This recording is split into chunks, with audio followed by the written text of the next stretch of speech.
Yeah. Wow. WWE Smackdown didn't just kick off the final week prior to WrestleMania. It exploded into chaos, confusion, and somehow a full-blown Pat McAfee villain story. This show has fallen deeper and deeper into the depths of the garbage can. And look, I want to talk positively about it, but we're just going to talk about what happened. YouTube, it's your boy Benji. We love all things TV, movies, and of course wrestling. And we love to talk about it together. We open up WWE SmackDown with clips from last week. Randy Orton, Pat McAfee, and Cody Rhodes already knee-deep in nonsense. Then boom, Cody Rhodes storms into the arena like he got a notification that someone talked trash about him on Twitter. I want you guys to remember, this is one of the WWE main event matches for WrestleMania 42. This is the biggest show of the year. So it's only right that a week outside of WrestleMania, we're on SmackDown getting things rolling. Cody Rhodes is stopped by Nick Aldis while walking into the show, who basically lets him know that he cannot touch Pat McAfee, and that order came from higher up. You know, classic wrestling explanations. Don't worry about it, just accept it. Then Jelly Roll shows up like an emotional support pet and reminds Cody, this is really about you and Orton. This has been about 20 years of history and betrayal. Yeah, we know. But this 20 years of history hasn't played out in this feud. Instead, they're focusing on Pat and Jelly Roll. The true opening segment of the show is Rhea Ripley getting on the mic. Dude, it's like, oh my gosh. It's like the men are doing whatever, and then the women's division is like, let's just waste more TV time. Rhea's pissed off and calls out Jade Cargill for making things personal since she attacked Io on Raw. The one weak spot that Rhea Ripley has is Io Sky. She's really living up to this mommy nickname. It is a little bit interesting to me, though, that she's like acting as if she's Rio's protector or Io's protector, even though she cannot beat Io in a singles match. Rhea was waiting for Jade Cargill to bust through the curtains, but instead Io Sky came out and said that she wants to fight Jade Cargill one-on-one tonight. That's how you build a main event on this show.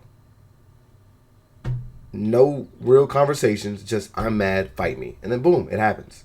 Nick Aldis is like, let's make that a main event. I've already told y'all that Nick Aldis is the worst GM.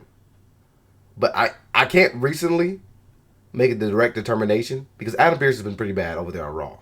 Like, brother, do you plan anything on this show? In our AEW review, we were talking about how important it is for the opening segments to have thread beats throughout the show and eventually lead us to a big main event that you gotta tune into.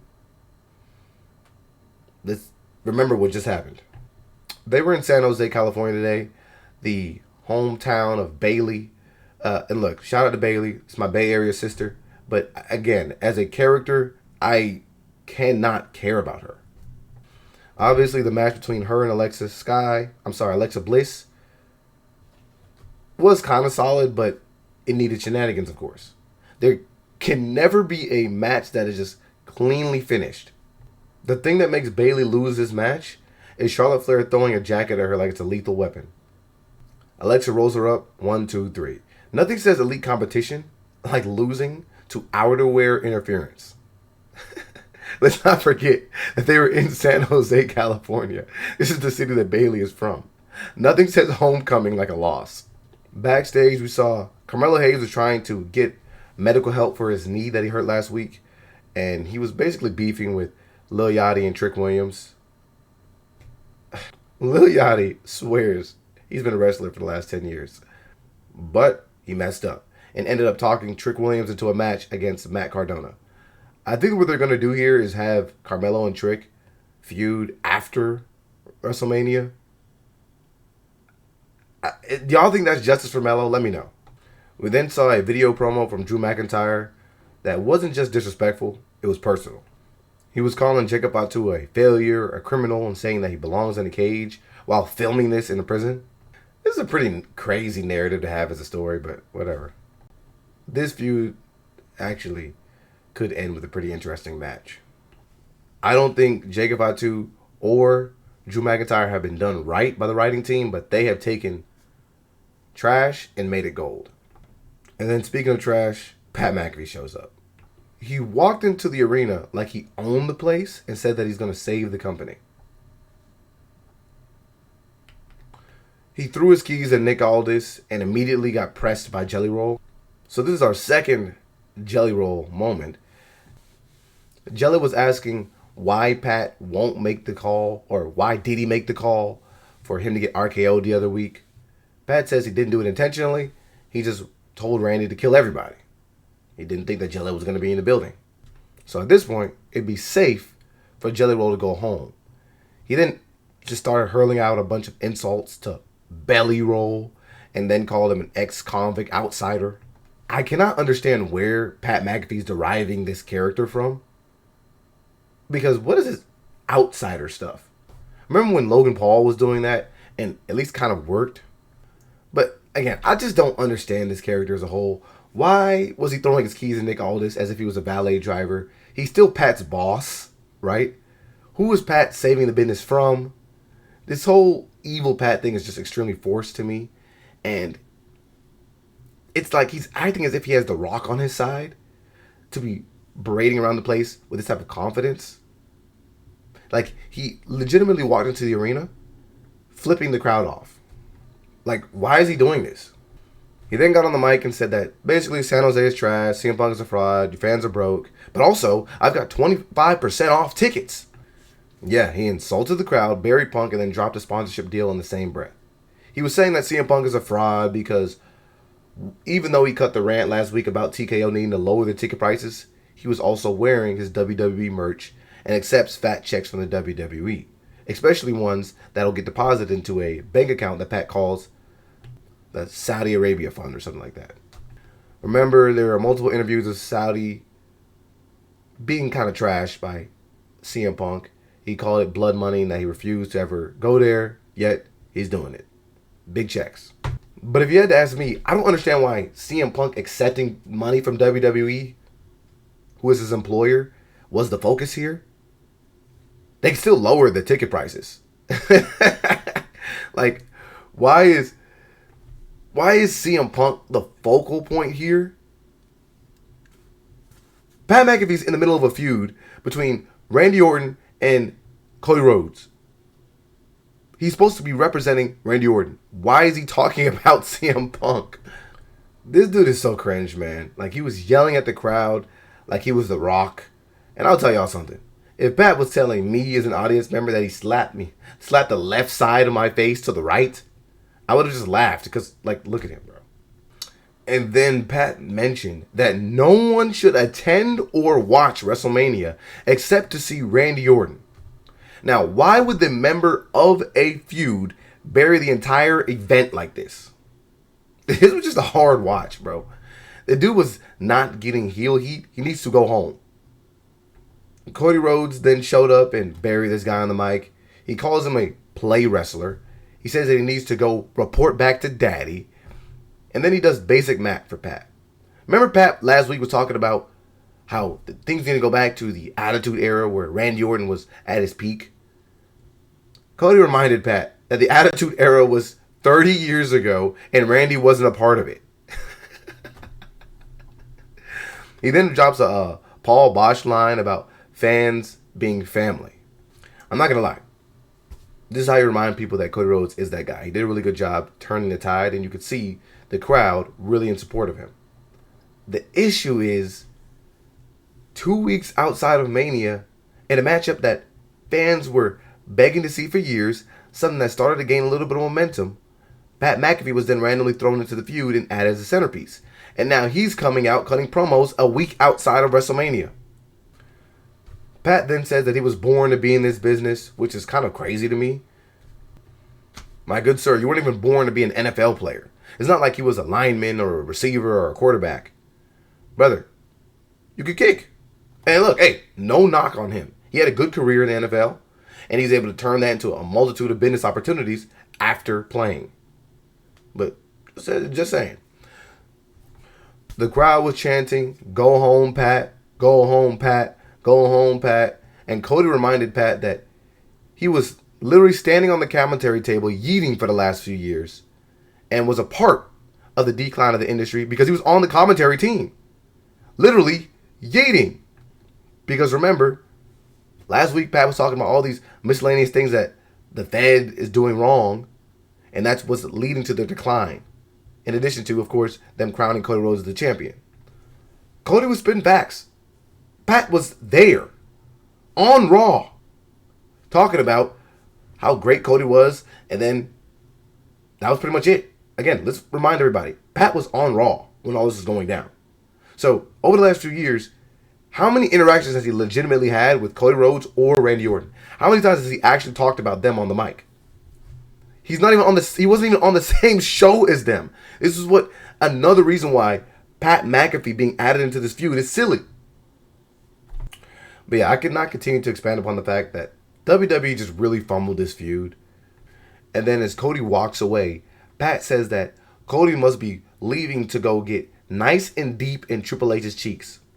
Yeah, y'all, I have no idea what we're watching. Randy then shows up on the screen and lets the camera know that he's beating up Jelly Roll backstage, which pulls on the heartstrings of the crowd and Cody Rhodes. So then, Cody Rhodes tries to run and save Jelly. This is all a ruse. Randy Orton sneaks Cody Rhodes on the ramp, and him and Pat start jumping this dude. Pat kind of just stands around, like, waiting for a big punch, but yeah, let's say he was jumping him. Jelly and Pat had a moment, and this just makes me more and more mad because why are Pat McAfee and Jelly Roll getting more TV time than actual wrestlers? I will cut Jelly Roll a little bit of slack, though, because at the very least, his route to wrestling was at least one that highlighted the amount of work that he was putting in. Like, we saw Jelly Roll a couple years ago. We saw the process of him losing weight. There was multiple vignettes and videos, as well as promos that he cut about losing weight, working as a wrestler, training. That was literally a part of the story.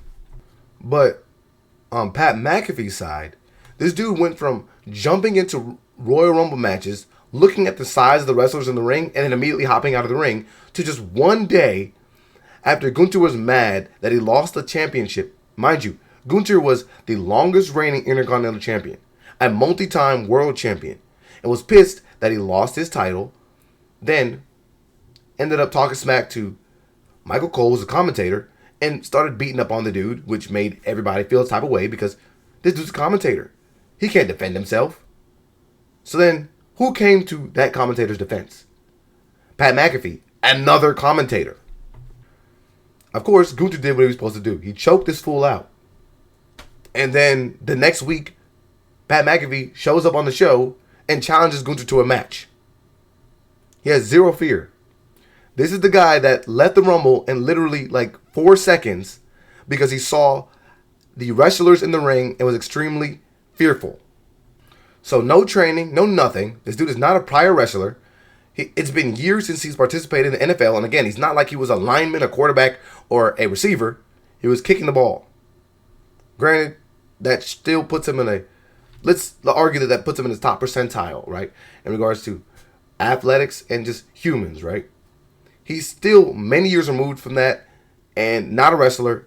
Just hopped off the commentary desk and challenged Gunther. And then was able to actually take this dude to the... right to the brink. And so much so that this led to Gunther actually giving this dude respect. Gunther, the dude who paraded around saying that he made John Cena tap like a little bee. The dude that made made Goldberg and AJ Styles retire. That has respect for zero people, had respect for Pat McAfee. Basically, that boy just hopped on the porch and was able to go bar for bar, toe for toe with the ring general and live to tell the story. Now he just randomly returns to TV and we have face downs between him and Jelly Roll. And he's calling Jelly Roll an outsider. Anyways, they take the title from Cody. They beat him in the head with the title and then leave. They legit leave. Pat McAfee takes the title and Randy Orton tells him to take care of it. Dude, I have to be losing my freaking mind. Why is Pat McAfee running around with the title? Randy Orton is the one that is supposed to be challenging for the title. And like, it's a small detail, but like, what is happening? Randy Orton tells Pat McAfee to take care of the title. My good sir. Like, do y'all remember the Kevin Owens feud? When Kevin Owens was losing his mind, everybody was like, yo, this dude is unsafe. He's not mentally healthy, not mentally well to be around. And he was doing things like legitimately stealing titles and refusing to return them. He was calling Cody every name in the book. He was willing to fight ladder matches and unsanctioned matches and all these other things, turning on everybody. Why the freak did we see that kind of development from Kevin Owens? And we've seen Randy Orton do nothing but be... Look at this right here. Look at this right here. If you've never watched wrestling, this scene right here looks like Pat McAfee is the champion and Randy Orton is his lackey. Anyways, they hop in the truck. Pat McAfee addresses the IWC again and they ride off into the sunset. I also want to mention that Pat McAfee has been calling Randy Orton the GOAT. And let's not forget that this dude was on a run last year on Raw. Pat McAfee, as a commentator, calling John Cena the GOAT. Let's also not forget that he was spending a good chunk... Dude, a good chunk of the Tribal Chief's run calling the Tribal Chief the GOAT. So why do we hold this dude's words with any regard? And then from one irritated character to another irritating character. Sami Zayn shows up on the show to a sea of boos. And even asks the crowd why they're booing him. They keep booing him, so eventually he says, I don't even care that you guys are booing me. He then asks for the he asked for... I said, Sami was funny for this. And it wasn't even intentional, but he was asking for the ride or die Sami fans to show themselves. And then he gets more boos. And I'm just laughing, bro, because he was really coming out there trying to cut a passionate promo about how much he loves the people, how much he does this for the people, and they're booing him. Anyways, Trick Williams, who is going to be Sami Zayn's WrestleMania opponent, pulls up a Lil Yachty like it's a concert tour or something like that. It's a concert press run. And he says, I'm taking your title in such a great way. I also realized that this gingerbread shirt that Lil Yachty was wearing was a t-shirt that was made in order to diss Sami Zayn. I'm not going to lie. Yachty, alongside Trick, has been a good celebrity pairing. He's not really taken over the spotlight. And in regards to who Trick is as a character, he's extremely braggadocious. So why not have a rapper back you? Trick is a little bit different. He's blazing his own path in the WWE. And I think this is a career path that's synonymous with the way Lil Yachty's came up as a rapper. Anyways, Matt Cardona and Trick Williams were having a match, and we did have a funny moment where Lil Yachty's just running around the ring, talking trash, hyping up his man, Trick Williams. And then this fool Yachty eats a haluva kick from Sami. Matt Cardona is not able to capitalize off of this moment. Trick Williams was standing there in shock, but he took the L regardless. It's obvious that Matt Cardona is not on this program to do anything of substance. I mean, this dude literally left the WWE because he was tired of being Zack Ryder, the guy who just jobs out and basically is there to make every other wrestler look good. That's all he's doing. All that work they did to build up Matt Cardona on the Indies was for nothing, because that's exactly what he's still doing. He's still coming back to WWE, just jobbing out again. A match I did enjoy and really enjoyed seeing was Danhausen versus Kit Kat Wilson. That's kind of a funny name that y'all have been giving him. I'm actually enjoying the beef between these guys. There was a moment where Kit got on the top rope looking like he was about to finish a downed Danhausen. But then Danhausen sat up like the Undertaker and pointed at him while the crowd screamed, "You are cursed." Pyro erupted out of the ring post, which made Kit lose his footing. And this led to a big kick from Danhausen and a W for Danhausen. I liked that the commentary team was trying to decipher whether or not Danhausen was actually a mystical being and he has powers, or this was just a ring malfunction. I kind of enjoy this, man. Like, it's goofy, and at the very least, we're trying to figure out whether or not this dude is legit. I mean, so quick hitters in the rest of the shows. We actually got Royce Keys getting a debut. He destroyed Berto, if you actually remember that Berto was on this show. I think it's unfortunate because Berto and his tag team partner can actually hoop, but they just don't really get a chance to do anything of significance. Also, Jacob Fatu and Tama Tonga matched up, finally. This match actually delivered until Drew committed another felony. Or we can say that he showed Jacob Fatu what it's like to be a felon as he put him in handcuffs that broke a few times. We also saw R-Truth backstage doing ESPN ads for a show that he will not even be a part of. Yes, he did win titles, but he will not be at WrestleMania. Speaking of titles and no WrestleMania, Julia is the Women's United States Champion. Where has she been? She is... Where is she? Tiffany Stratton was a women's... Yo, let's think about it for a second. Tiffany Stratton held the title for like nearly a year, right? Pretty much all of last year, she held the title. No WrestleMania appearance for her. What? And, oh yeah, a woman that was in the title hunt majority of the last 2 years. Held multiple world championships within the last 2 years. Io Sky is also not going to be at WrestleMania. She's probably one of your best in-ring roster members. She's not going to be at WrestleMania. And instead, she is... I don't even know what role she's playing in this feud between Jade and Rhea Ripley. But yeah, this was the main event match. Io brought the speed. Jade brought the power.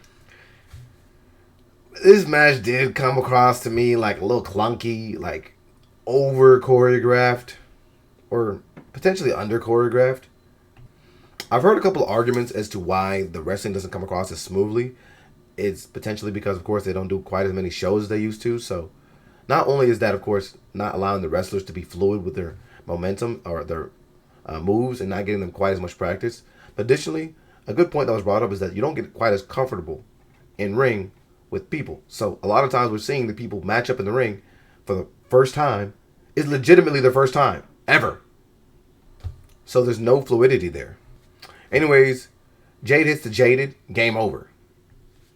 She handled Io Sky on a regular Smackdown, and Rhea Ripley cannot seem to beat her. She grabbed a chair like she was going to beat Io Sky down. Then Rhea Ripley showed up, and then that's it. Jade just walked out of the ring, and that was the end of the show. These women went from complimenting one another, talking about their body, their shoulders, their look, when there was a easy layup for a feud there. This is fresh off of the two women talking trash online. And yet this feud is about Io. Also, Io, what happened with this Asuka thing? Why is Io showing up on SmackDown?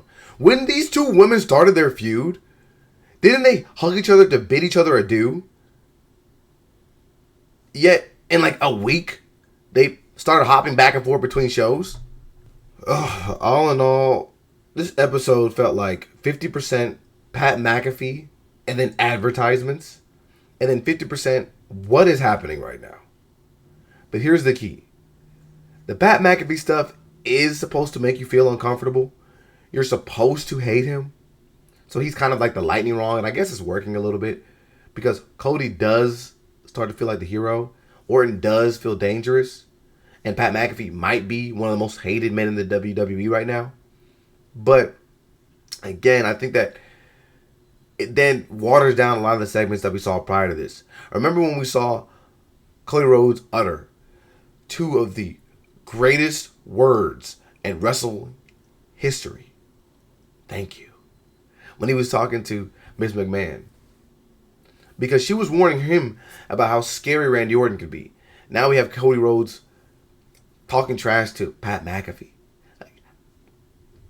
I gotta keep ranting on it, but you know, what I'm saying is I don't understand how the heel turn happened, and instead of focusing on Pat McAfee,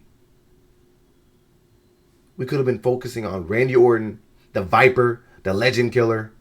We could have been focusing on Cody Rhodes, mentor versus mentee. We could have been talking about wrestling royal families. But I don't know, man.